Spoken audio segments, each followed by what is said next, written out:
दोस्तों इकोनॉमिक्स के टॉपिक में हम स्टडी करेंगे बेसिक ऑफ इकोनॉमिक्स के बारे में। योजना आयोग से नीति आयोग कैसे बना, राष्ट्रीय आय नेशनल इनकम पे ऑलरेडी मैं वीडियो बना चुका हूं। जिसने वो वीडियो नहीं देखा है डिस्क्रिप्शन में मैंने लिंक दे रखा है, आप वहां से आप राष्ट्रीय आय के बारे में लेक्चर अच्छे समझ सकते हैं और क्वेश्चन आंसर टेस्ट भी लगा सकते हैं।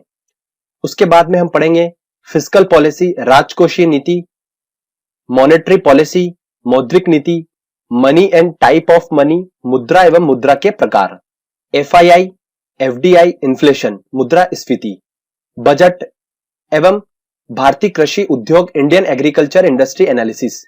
तो ये सारे टॉपिक्स जो है ये हम इकोनॉमिक्स के अंदर कवर करेंगे। फ्रेंड्स, राष्ट्रीय आय को हम पढ़ चुके हैं। आज के इस वीडियो में हम डिस्कस करेंगे basics of economy and Indian economy के बारे में हम अच्छे से समझेंगे। काफी क्वेश्चंस बनते हैं इस टॉपिक से, तो हमको समझना काफी जरूरी है। तो चलिए दोस्तों, हम पहला लेक्चर लेते हैं, बेसिक्स ऑफ इकोनॉमिक्स को हम समझते हैं। चलिए तो फ्रेंड्स, बेसिक्स ऑफ इकोनॉमिक्स में हम क्या पढ़ेंगे, व्हाट इज इकोनॉमी, अर्थव्यवस्था क्या होती है। उसके बाद हम पढ़ेंगे टाइप ऑफ इकोनॉमी, पूंजीवादी, समाजवादी, मिश्रित अर्थव्यवस्था के बारे में, सोशलिज्म, कैपिटलिज्म एवं मिक्स्ड इकोनॉमी के बारे में हम स्टडी करेंगे। उसके बाद में मैं आपको बताऊंगा इंडियन इकोनॉमी, भारतीय अर्थव्यवस्था के बारे में कुछ इंपॉर्टेंट पॉइंट्स जो एग्जाम में क्वेश्चन पूछे जाते हैं। उसके बाद हम पढ़ेंगे क्लोज्ड इकोनॉमी क्या होता है और ग्लोबलाइजेशन किसे बोलते हैं, वैश्वीकरण अर्थव्यवस्था। लास्ट में हम पढ़ेंगे ह्यूमन डेवलपमेंट इंडेक्स, एचडीआई, मानव विकास सूचकांक क्या होता है। इससे काफी क्वेश्चंस बनते हैं एग्जाम में, तो मैं आपको ये समझाऊंगा। तो आज के इस वीडियो में ये सब पॉइंट्स हम कवर करेंगे। तो चलिए स्टार्ट करते हैं। सबसे पहले समझते हैं व्हाट इज इकोनॉमी, अर्थव्यवस्था क्या होती है। तो दोस्तों हम बात करते हैं अर्थव्यवस्था क्या होती है। देखिए, अर्थव्यवस्था ये दो शब्दों से मिलकर बना है, एक अर्थ और एक व्यवस्था। अर्थ का मतलब क्या होता है, मुद्रा मतलब पैसा, और व्यवस्था का मतलब होता है प्रणाली, मतलब सही तरीका, प्रॉपर वे। क्या होता है, सही तरीका, प्रॉपर वे। तो अर्थव्यवस्था का मतलब यह निकल कर आया, किसी देश की अर्थव्यवस्था क्या होगी। देखिए, किसी देश में मुद्रा का सही तरीके से चलन, यह जो होता है यही कहलाता है अर्थव्यवस्था। अब एक और चीज समझिए, संसार में मनुष्य होते हैं, ये मनुष्य क्या करते हैं, अपनी आवश्यकताओं की पूर्ति के लिए क्या करते हैं, अपनी आवश्यकता, अपनी रिक्वायरमेंट को फुलफिल करने के लिए दो एक्टिविटी करते हैं। एक करते हैं आर्थिक क्रिया, मतलब इसको बोला जाता है इकोनॉमिकल एक्टिविटी, और एक और क्रिया करते हैं ये non economical activity. Economical activity करके वो क्या कमाते हैं, पैसा कमाते हैं, ठीक है। और नॉन इकोनॉमिकल एक्टिविटी के अंदर वो कोई भी पैसा नहीं कमाते हैं, मतलब समाज सेवा का काम करते हैं। तो समझ में आया आपको, आर्थिक क्रिया और गैर आर्थिक क्रिया। नॉन इकोनॉमिकल एक्टिविटी को क्या बोलेंगे, गैर आर्थिक क्रिया। तो फ्रेंड्स, अर्थव्यवस्था के अंदर हम डिस्कस करेंगे इकोनॉमिकल एक्टिविटी। देखिए यहां पर स्पष्ट हो रहा है कि अर्थ मतलब मुद्रा, जहां पर मुद्रा की बात आएगी वो आएगा अर्थव्यवस्था के अंदर। और दोस्तों मुद्रा का संबंध कहां पर है, इकोनॉमिकल एक्टिविटी में है, क्योंकि मनुष्य अपनी आवश्यकताओं की पूर्ति के लिए क्या कर रहा है, एक्टिविटी कर रहा है। अब ये एक्टिविटी कौन सी होती है, यही हम सब डिस्कस करेंगे अर्थव्यवस्था के अंदर। तो इकोनॉमिकल एक्टिविटी में क्या क्या आता है, देखिए मनुष्य क्या कर रहा है, अपनी आवश्यकताओं की पूर्ति के लिए प्रोडक्शन कर रहा है, ठीक है, पहली चीज तो। और क्या कर रहा है, प्रोडक्शन करना मतलब उत्पादन करना। और क्या कर रहा है, वो इन्वेस्टमेंट कर रहा है, ठीक है। इन सब चीजों से करके वो क्या कर रहा है, पैसों को प्राप्त कर रहा है और अपनी आवश्यकताओं की पूर्ति कर रहा है। और क्या कर रहा है, वो एक्सचेंज कर रहा है, मतलब विनिमय, एक्सचेंज का मतलब होता है, ठीक है, कोई वस्तु के बदले में वस्तु का वो एक्सचेंज कर रहा है और उससे क्या कर रहा है, धन अर्जित कर रहा है और अपनी आवश्यकताओं की पूर्ति कर रहा है।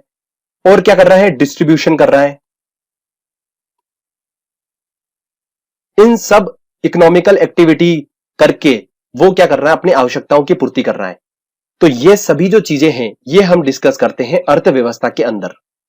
क्लियर दोस्तों।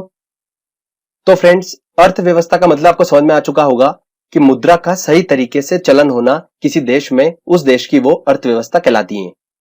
अब हम आगे बात करते हैं टाइप ऑफ इकोनॉमी को डिस्कस करते हैं। चलिए, टाइप ऑफ इकोनॉमी में हम डिस्कस करेंगे सोशलिज्म समाजवादी अर्थव्यवस्था, कैपिटलिज्म पूंजीवादी अर्थव्यवस्था और मिक्स्ड इकोनॉमी मिश्रित अर्थव्यवस्था के बारे में मैं आपको बताऊंगा। काफी इंपॉर्टेंट टर्म्स हैं, इनको समझना हमको जरूरी है क्योंकि एग्जाम में क्वेश्चन बनते हैं।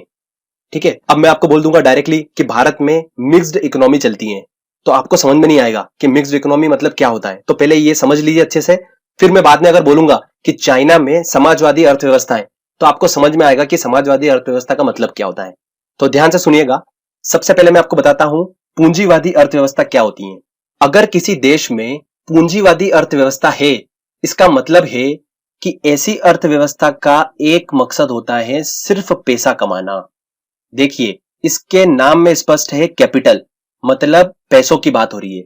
इसका मुख्य उद्देश्य क्या होता है ऐसी इकोनॉमी का? पैसा कमाना। ठीक है, समाज को महत्व नहीं दिया जाता है इस इकोनॉमी के अंदर। एक और पॉइंट ध्यान से सुनिए, जब अर्थव्यवस्था रिच पर्सन के अंडर होती है, रिच पर्सन के अंडर होती है, उसे कहा जाता है पूंजीवादी अर्थव्यवस्था। ठीक है दोस्तों, ऐसी अर्थव्यवस्था जो होती है उस पर कंट्रोल किसका होता है? वो होता है निजी उद्योगपति, मतलब प्राइवेट सेक्टर। प्राइवेट सेक्टर का कंट्रोल होता है ऐसी अर्थव्यवस्था पर। और ऐसी अर्थव्यवस्था कहां पर पाई जाती है? देखिए, एग्जांपल देता हूं मैं आपको। अमेरिका, अमेरिका में पूंजीवादी अर्थव्यवस्था है। कैसी अर्थव्यवस्था है? पूंजीवादी अर्थव्यवस्था है। उनका एम क्या होता है? पैसा कमाना। ठीक है, समाज को इतनी प्रायोरिटी नहीं दी जाती है यहां पर ऐसी अर्थव्यवस्था में। अर्थव्यवस्था पे कंट्रोल किसका होता है? प्राइवेट सेक्टर का कंट्रोल होता है, गवर्नमेंट का कंट्रोल नहीं होता है, प्राइवेट सेक्टर का कंट्रोल होता है पूंजीवादी अर्थव्यवस्था में। अब पूंजीवादी अर्थव्यवस्था के कुछ एडवांटेज कुछ डिसएडवांटेज जरूर होंगे। तो एडवांटेज क्या होता है? एडवांटेज ये होता है कि प्रॉपर लीडरशिप होती है ऐसी अर्थव्यवस्था के अंदर, प्रॉपर लीडरशिप होती है। ठीक है, और डिसएडवांटेज क्या होता है? भेदभाव होता है। समाज के हर तत्वे को लेकर नहीं चला जाता है इसके अंदर, इसलिए इसमें भेदभाव देखा जाता है ऐसी अर्थव्यवस्था के अंदर। तो आपको समझ में आया पूंजीवादी अर्थव्यवस्था क्या होती है? इसका एम होता है पैसा कमाना, समाज को लेकर नहीं चला जाता है इसके अंदर।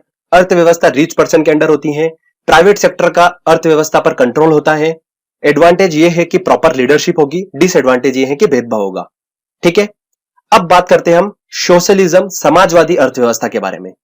तो चलिए, समाजवादी अर्थव्यवस्था का एम क्या होता है? अगर किसी देश में ऐसी अर्थव्यवस्था है तो उसका एम होता है कि समाज को लेकर चला जाता है, समाज को महत्व दिया जाता है। पैसा कमाना इसका मुख्य उद्देश्य नहीं होता है, समाज को प्रायोरिटी दी जाती है। ठीक है, ऐसी अर्थव्यवस्था को क्या बोलेंगे? समाजवादी अर्थव्यवस्था बोलेंगे। अब एक बात और ध्यान रखिए, जब अर्थव्यवस्था गवर्नमेंट के अंडर होती है, मतलब दोस्तों गवर्नमेंट का कंट्रोल होता है। ठीक है, जब किसी अर्थव्यवस्था पर गवर्नमेंट का कंट्रोल होता है उसे हम बोलते हैं समाजवादी अर्थव्यवस्था। अब ऐसी अर्थव्यवस्था के कुछ फायदे भी होंगे, कुछ डिसएडवांटेज भी होंगे। एडवांटेज ये है कि किसी के साथ भेदभाव नहीं होगा। अगर समाज को लेकर चला जाएगा, हर तत्वे को यहां पर बढ़ने का मौका दिया जाता है, तो यहां पर भेदभाव नहीं देखा जाता है।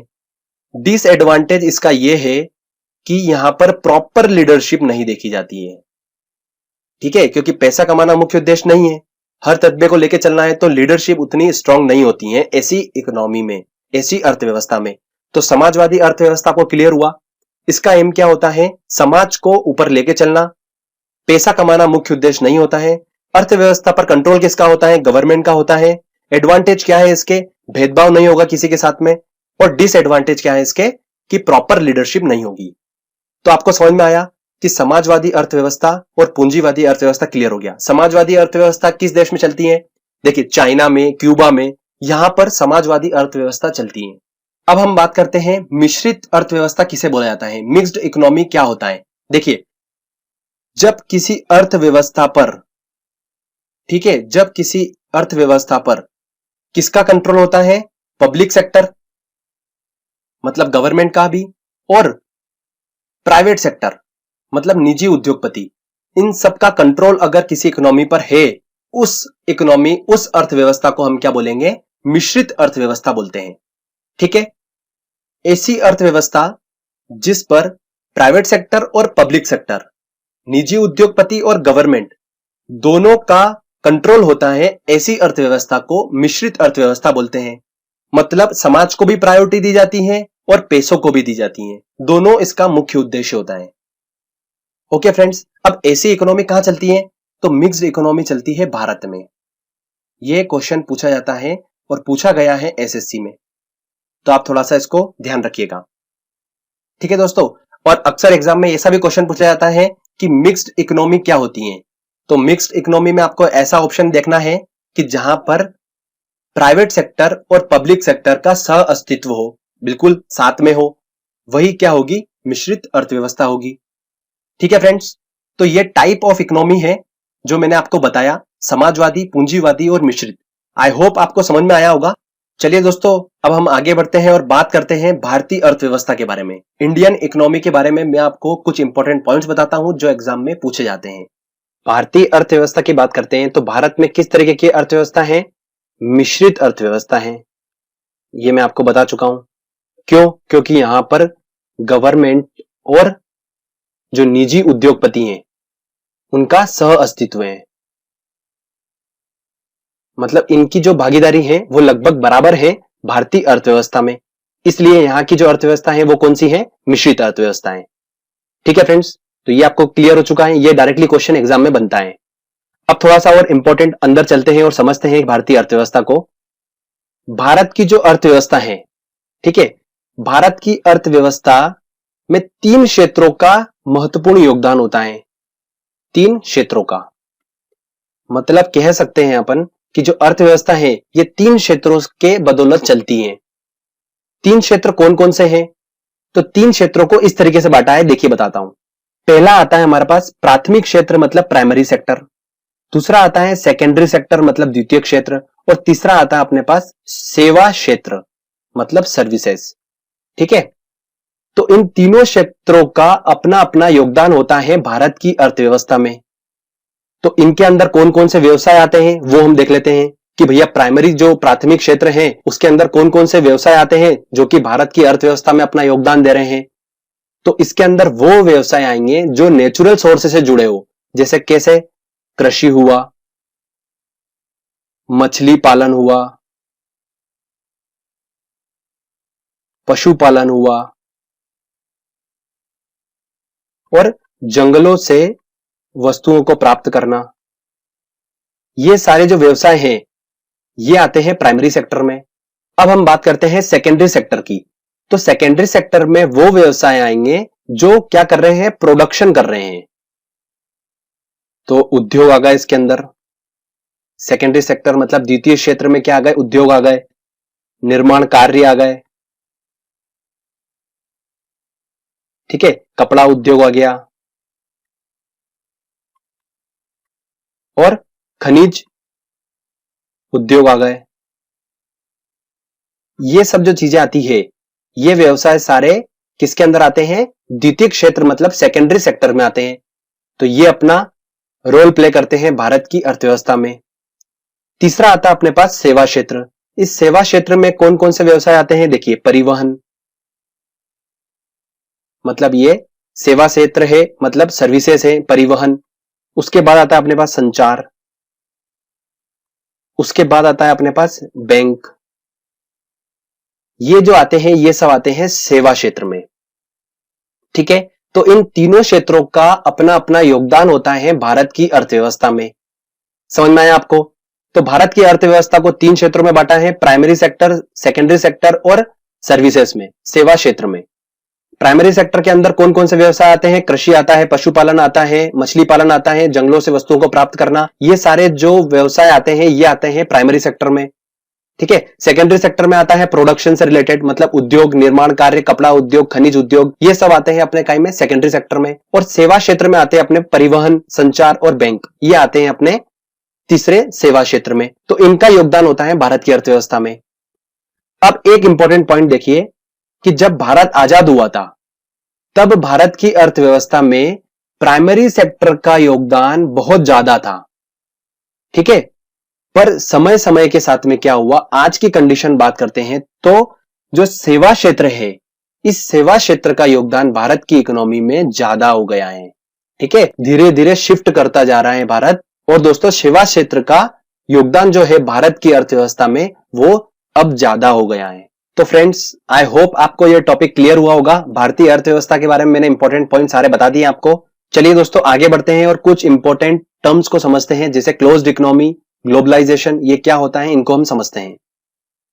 क्लोज्ड इकोनॉमी, बंद अर्थव्यवस्था क्या होती है। देखिए सपोज करते हैं कि ये कोई एक कंट्री है, ठीक है, ये कंट्री अपने आप में इतनी सक्षम है, इतनी रिच है कि ना तो इसको बाहर से कोई चीज इंपोर्ट करने की जरूरत पड़ रही है, ना तो कोई चीज एक्सपोर्ट करने की जरूरत पड़ रही है, ना तो निर्यात हो रहा है ना तो आयात हो रहा है। तो दोस्तों जब ऐसी अर्थव्यवस्था होती है जहां पर निर्यात और आयात नहीं होता है, उसे हम क्या बोलते हैं, बंद अर्थव्यवस्था बोलते हैं, क्लोज्ड इकोनॉमी बोलते हैं। तो अगर हम क्लोज्ड इकोनॉमी वाली कंट्री की बात करें तो एग्जैक्टली में 100% ऐसी तो कोई कंट्री नहीं है, बट ऐसी कुछ कंट्रीज हैं जहां पर जो आयात और निर्यात होता है वो बहुत ही माइनर होता है, जैसे नॉर्वे हुआ, ब्राजील हुआ। ये जो कंट्री हैं, इन कंट्रीज में लगभग बंद अर्थव्यवस्था पाई जाती है, क्लोज्ड इकोनॉमी पाई जाती है यहां पर लगभग। तो क्लियर दोस्तों, क्लोज्ड इकोनॉमी आपको समझ में आ चुका होगा। तो हम बात करते हैं ग्लोबलाइजेशन, वैश्वीकरण अर्थव्यवस्था के बारे में। देखिए क्या होता है, काफी इंपॉर्टेंट टर्म है, ध्यान से समझिए। जब डोमेस्टिक इकोनॉमी मतलब घरेलू अर्थव्यवस्था का ग्लोबल इकोनॉमी के साथ में मर्जर हो जाना, एकीकरण हो जाना, इसी को हम क्या बोलते हैं, ग्लोबलाइजेशन बोलते हैं। इसमें क्या होता है, फ्री मूवमेंट होता है, किसका, गुड्स का, वस्तुओं का, सर्विसेज का, टेक्नोलॉजी का, इंफॉर्मेशन का और कैपिटल का, one country to another country. इसे हम क्या बोलते हैं, ग्लोबलाइजेशन बोलते हैं। तो आपको समझ में आया। भारत में 1951 से लेकर 1991 तक ग्लोबलाइजेशन नहीं था। 1991 में क्या हुआ, भारत की जो इकोनॉमी थी, मतलब डोमेस्टिक इकोनॉमी को मर्ज कर दिया ग्लोबल इकोनॉमी के साथ में, मतलब ग्लोबलाइजेशन हो गया। इस मर्जर के बाद में 1991 से लेकर 2002 तक की जो भारत की विकास दर थी वो बढ़ गई थी। तो 1951 से लेकर 1991 तक जो भारत की विकास दर थी वो कितनी थी, 4% थी। और 1991 से लेकर 2002 तक के आंकड़े देखे जाए तो भारत की जो विकास दर है वो 5.5% रही। तो मतलब एकीकरण के बाद, ग्लोबलाइजेशन के बाद भारत की विकास दर जो है वो बढ़ी है। तो फ्रेंड्स आपको समझ में आया, ग्लोबलाइजेशन का मतलब समझ में आया होगा, डोमेस्टिक इकोनॉमी का ग्लोबल इकोनॉमी के साथ में एकीकरण, मर्जर हो जाना। और भारत में 1991 में ये मर्जर हो गया था, इसकी वजह से भारत की विकास दर जो है वो बढ़ी है। आई होप दोस्तों आपको ये समझ में आया होगा ग्लोबलाइजेशन का टॉपिक। अब दोस्तों हम बात करते हैं ह्यूमन डेवलपमेंट इंडेक्स, HDI, मानव विकास सूचकांक के बारे में। चलिए मैं आपको बताता हूं होता क्या है वो। देखिए ह्यूमन डेवलपमेंट इंडेक्स किसने बनाया है, UNDP ने बनाया है। UNDP का फुल फॉर्म क्या होता है, United Nation Development Programme, UNDP। इसने इस इंडेक्स को बनाया है और इसका हेडक्वार्टर कहां पर है, न्यूयॉर्क में है। अब मानव विकास सूचकांक जो है, ये इंडेक्स जो है, ये करता क्या है, ये इंडेक्स हमको बताता है कि कोई देश कितना विकसित है, कितना विकासशील है और कितना अविकसित है। ये इंडेक्स हमको बताता है।